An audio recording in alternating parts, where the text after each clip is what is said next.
રાજકોટ ઉપલેટા ખાતે આંગણવાડી વર્કર અને હેલ્પર બહેનો લાંબા સમયથી પડતર રહેલી માંગણીઓને લઈને હડતાલ પર ઉતરી કર્મચારી સંગઠન સાથે સંકળાયેલ સંગઠનના આહવાન પર તાલુકા પંચાયત કચેરી ધરણા યોજીને ઉગ્ર સૂત્રોચ્ચાર સાથે વિરોધ નોંધાવ્યો। વર્કરોની મુખ્ય માંગણીઓમાં પગાર વધારો, નિવૃત્તિ વયે 60 વર્ષ કરવાની, 2022માં વચન મુજબ સ્માર્ટફોન આપવાનો તેમજ લઘુત્તમ વેતનનો લાભ આપવાની માંગ શામેલ છે। હાલ વર્કરોને આશરે 10,000 અને હેલ્પરોને 5,500 જેટલું વેતન મળતું હોવાની ફરિયાદ સાથે કામના વધતા ભારણ સામે પણ રોષ વ્યક્ત કર્યો। 18 થી 20 માર્ચ દરમિયાન કામથી દૂર રહી વિરોધ કરવાની ચીમકી સાથે સરકાર માંગણીઓને ન સ્વીકારે તો ચૂંટણી બહિષ્કાર જેવી કડક રણનીતિ અપનાવવાની ચેતવણી આપવામાં આવી। મારી માંગણીઓ એ હતી કે કેટલો ટાઈમ થયા સરકારે કે પગાર વધારો કરશું અને હાઈકોર્ટનો હુકમ આવી ગયો છે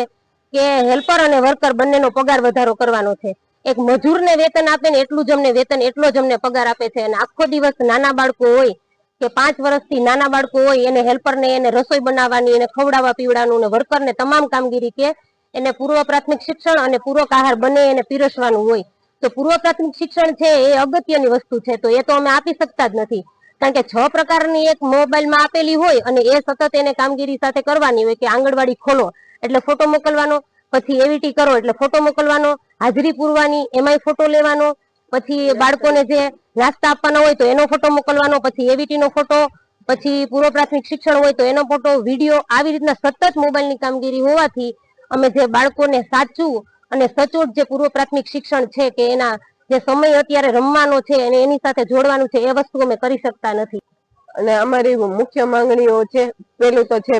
હાઈકોર્ટનો ચુકાદો જે આવ્યો છે એની અમલવારી કરે અને બીજા જે અમારા બિલો છે અને પગાર છે એ વ્યવસ્થિત ટાઈમે આપે અને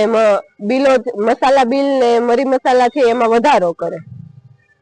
પછી મોબાઈલ છે એ હાલતા નથી તો એ મોબાઈલ અમને સારી કંપનીને આપે અને જે એમાં અપડેટ આપે છે, જે એપો આપે છે એ વ્યવસ્થિત રીતે ચાલે એવી એપો આપે। રોજ રોજ નવું અપડેટ આવે છે તો એમાં અમારે કામ કેમ કરવું? એટલે એપ પેલા વ્યવસ્થિત બનાવીને પછી આપે તો અમારે વાંધો ન આવે, નકર રોજ રોજ નવું અપડેટ આવે તો અમારાથી કામ થતું નથી અને બાળકોને અપાતું નથી શિક્ષણ